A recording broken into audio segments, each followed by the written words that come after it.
He shot her 5 times. The situation where he shot her, though, like, do you know now, like, what it was about or what happened?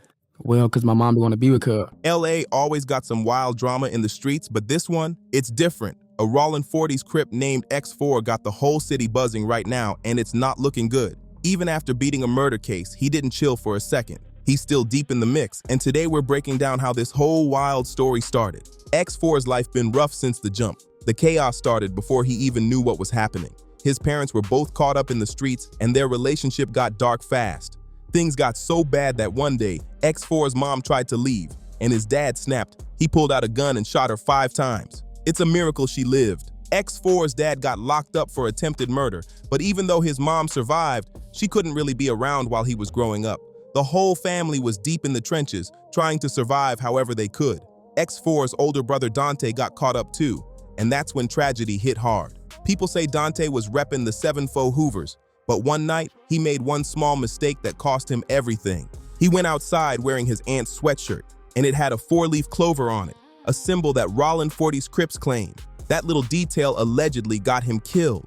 Dante was just stepping out to grab some weed, but he was in Hoover territory, and when 5 Hoover affiliates spotted that clover, they thought he was Rollin 40s. They jumped out the car and shot him down. It's heartbreaking. His own people allegedly mistook him for the opposition. Even though X4's older brothers were deep in the streets, they tried to keep him out of that life, but it only made him want it more. He was determined to prove himself, and before long, he was out there making moves way too young. When he was just 13, X4 and his crew hopped on a bus planning to rob people, but they didn't realize the cops were right there. The police swooped in quick, caught them red-handed, and that's how X4 caught his very first charge.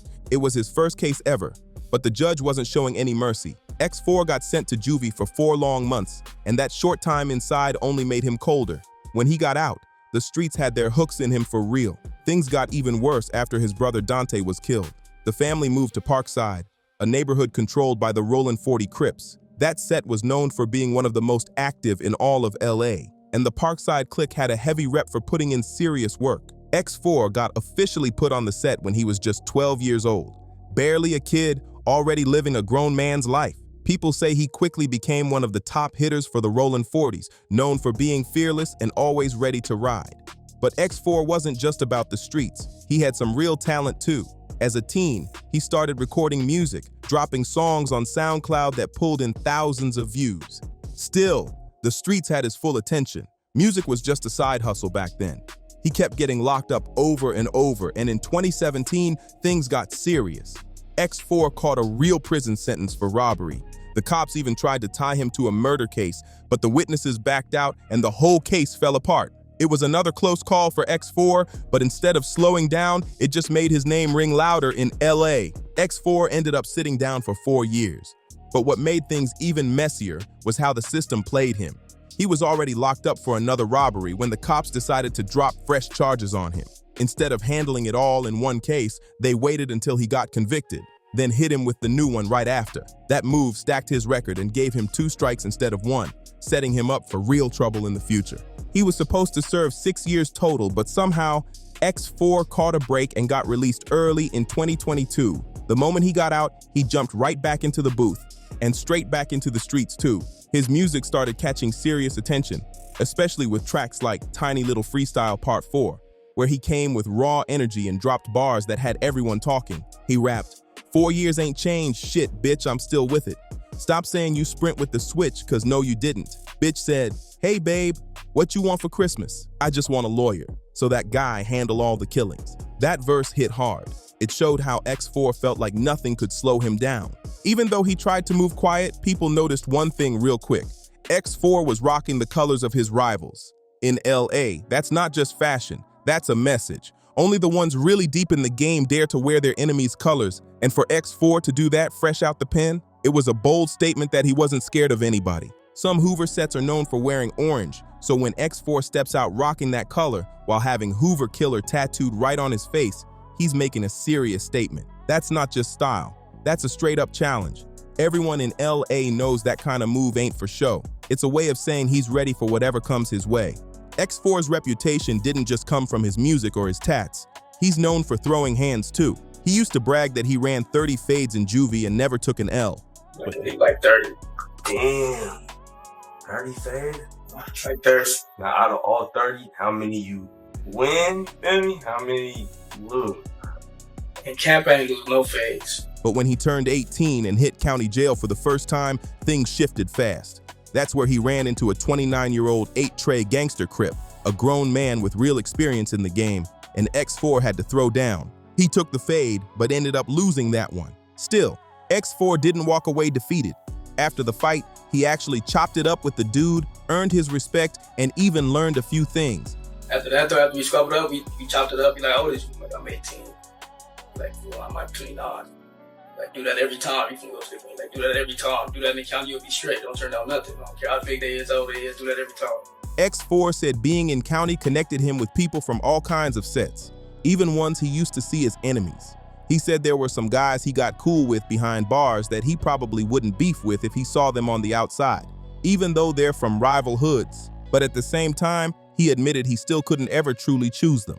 Loyalty runs deep in the streets. If you a certain type of nigga, y'all gonna always, you know, connect. Real type of niggas from everywhere connect. So it don't matter just because they're op on hood. It's like I said, it's real niggas from over there too. But could you be cool with them outside of the jail situation? I don't know, cuz. I don't know, on the dead homies. It's niggas from niggas that I was cool with, cuz in prison, that was really like my boys type shit on the dead homies. And just based off that, when I see you on the street, I won't smoke you, cuz. But I want to just chill with you, though, on the dead homies, cuz you still from Snooper, bro. X4's name been buzzing heavy in the streets lately. Not just for what he's allegedly doing to his rivals, but for stirring up wild tension inside his own set. Things are getting messy. One of the biggest names in the Rollin 40s right now is a dude named 4Extra, and the city can't stop talking about him. He started catching serious attention after his interviews on No Jumper, where he became known for his catchy phrase, "off the back." He even dropped tracks like "Off the Back" and "Raps Off the Back," spitting lines like, "They know I'm cripping off the back, I'm really tripping. They know I got it on me, off the back. I ain't slipping off the back. Yeah, I'm from Westside 40, they call me 4Extra, and you know I keep it 40 off the back." The energy in his music had the streets hyped. Everyone was saying 4Extra really lived what he rapped. 4Extra got put on the Rollin 40s set when he was just 11 years old, and ever since, his life's been a non-stop cycle of jail time and street politics. He's from the dark side clique of the Rollin 40s, one of the most active sections in LA. Even though the Rollin 40s and Rollin 60s are cool now, it wasn't always that way. Back in the day, they had serious beef, and during that era, 4Extra allegedly caught a murder charge for pulling the trigger on Baby Crafty, an infant Shady Huck from the 60s. That moment locked his name into LA street history, and ever since, his rep been solid. But his story is far from over, especially with what's happening between him and X4 now. The dark side clique, where 4Extra comes from, is posted right next to Parkside, the hood X4 reps, and that's where things start to heat up. The Dark Side crew is allegedly the ones who kicked off the first wave of tension with the Rollin 60s. Word on the street is, a dude from the Dark Side 40s named Tiny Crip Crazy got into it with someone from the 60s over a woman, and things went way left. They say he stomped the guy out, and not long after, the 60s got payback by killing Tiny Crip Crazy. That one moment supposedly set off a whole war between the 40s and the 60s that shook up the city. There was already tension in the air before the bodies started dropping. The Six Souls had been cool with the Rollin 30s, and when the 30s and 40s started beefing, it only made things worse. Once the 60s jumped in, it turned into a deadly chain reaction. People were getting hit on both sides for a while. Eventually, some OGs from both sets stepped in to calm things down, and the situation finally cooled off, at least for a little while. But now, the foes got a whole new problem, and it's not with another set this time. The drama's brewing inside their own ranks. 4Extra and X4 used to be tight back in the day, but rumors say the friendship's falling apart fast. Word is, it all started over some rap talk. Something about streaming numbers and who's really running the city musically. That little argument is turning into serious tension, and some people are saying it might blow up into real street drama if it keeps going. Things really started spiraling when X4 and 4Extra took their beef to social media. They began firing shots back and forth online, and at one point, X4 even made it sound like he was getting a little too close to 4Extra's girl. That move had everyone talking, but X4 didn't stop there. He went for the jugular by allegedly trying to trademark "off the back," so 4Extra couldn't use his own catchphrase anymore. That move was bold and petty at the same time, and it sent the internet into a frenzy. Not long after, both of them ended up locked up in county jail again, and everyone was expecting them to finally run the fade. People were waiting to hear who'd win that showdown, X4 or 4 Extra. But it didn't go down the way anyone expected. Instead of a fight, rumors started flying that X4 was ducking 4 Extra behind bars. When 4 Extra came home, he went straight on No Jumper to speak on it. He claimed that X4 never actually got the trademark for off the back, and that the only reason they didn't fight in jail was because they were in different parts of the facility.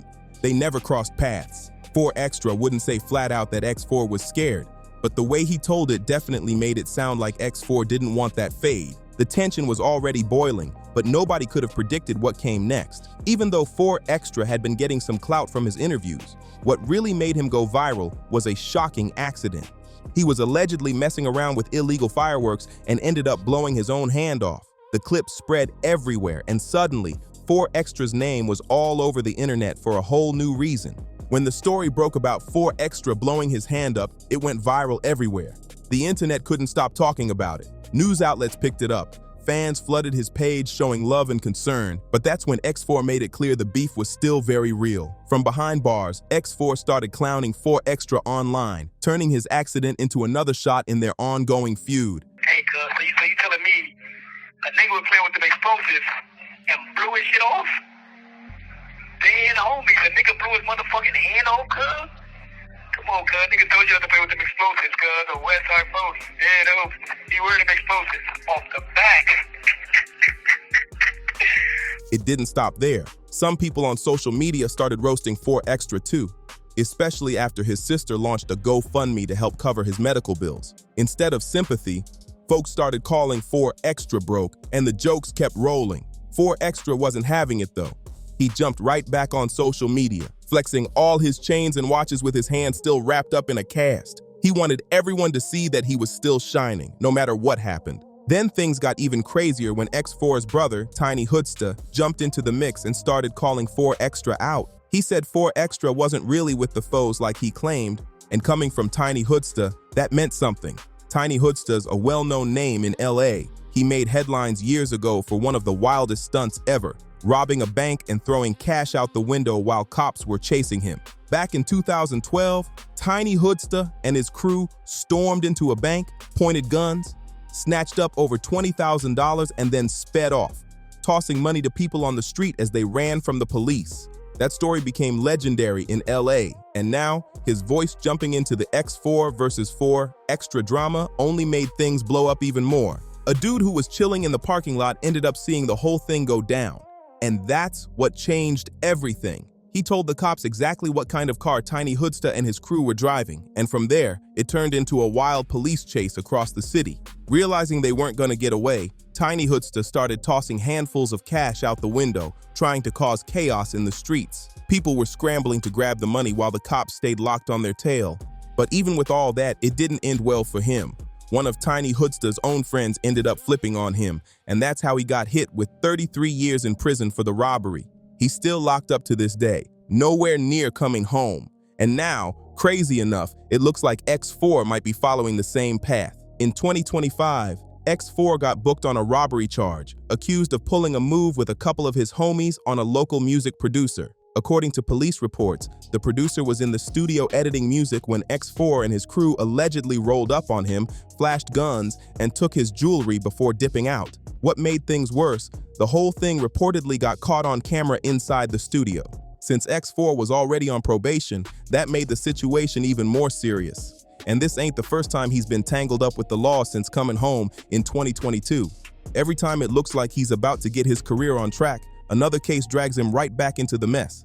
And this one might be the hardest to beat yet. In 2024, things took another wild turn for X4 when his baby mama called the cops on him, getting him booked once again. It's still unclear if that case was even settled before he caught the brand new robbery charge, but either way, his name just keeps landing in trouble. The Rollin 40s have always had a heavy reputation in the streets, and X4 wanted to make sure their name was respected in the rap game too. But no matter how hard he tries, the drama seems to follow him everywhere.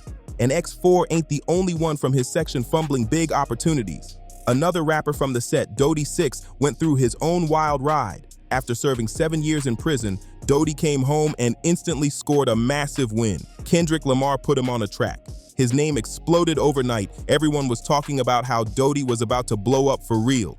But things fell apart fast. Word spread that Dodie started struggling with drug issues, and people in the street said he got DP'd by the foes, basically disciplined by his own homies. The situation got even worse when rumors started flying that he was using hard stuff and making the hood look bad, and that's when things really turned ugly. Folks said his own people snatched his chain just to make a point. At first, everyone thought Dodie was on the come-up thanks to the Kendrick collab, but he later went live on Instagram and admitted the truth, that the song didn't change his life at all. He said it gave him some clout for a moment, but in the end, it didn't bring money or stability. He was still struggling and even ended up homeless. Nigga, that fucking song with Kendrick ain't changed shit, nigga. The fuck is that changed, nigga? I'm still from 40s, nigga. I'm still over here, nigga. You act like a nigga got $1 million for that shit, nigga. The fuck, nigga? All that shit, nigga got some clout, nigga. It was a sad twist for someone who once looked like the next to rise out the trenches. Things got even more chaotic when Adam 22 from No Jumper decided to air it all out. He exposed Dodie 6's DMs, posting their private messages for everyone to see. In those DMs, Dodie was allegedly asking Adam to post that he was on meth and to call out Kendrick Lamar, saying Kendrick was wrong for not tapping back in with him after the track blew up. It was messy, and it had social media going crazy. The Foes are known as one of the biggest and most talked about gangs in Los Angeles, but it's wild how every time someone from that set is just about to blow up and break into the mainstream, something always goes left. Either the law gets involved or street drama pulls them right back down. It's like history keeps repeating itself. A lot of fans really believed X4 was going to be the one to finally change that pattern, the first rapper from the Foes to take things to the next level. But with all these new cases, constant street tension, and the ongoing feud with 4'X', the future's looking unpredictable. If he can't shake the drama and focus on the music, his potential might stay trapped behind bars instead of blowing up on the charts. This story's still unfolding, and who knows what's next for X4, 4'X', and the whole Foe movement. The streets are watching every move. If you're locked into this story, make sure to like, subscribe, share, and drop a comment below. We want to hear what you think about how all this might end.